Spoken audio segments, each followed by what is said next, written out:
بسم اللہ الرحمن الرحیم۔ شروع اللہ کے نام سے جو بڑا مہربان نہایت رحم والا ہے۔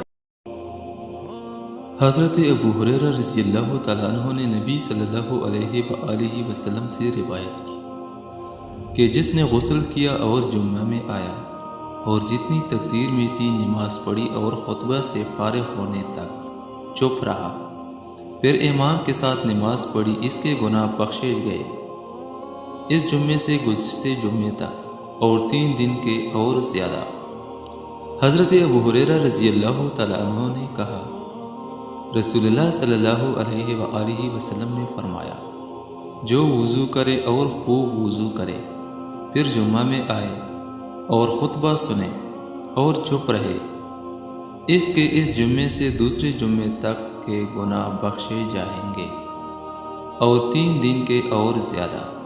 اور جو کنکریوں سے کھیلے، اس نے بے فائدے کام کیا۔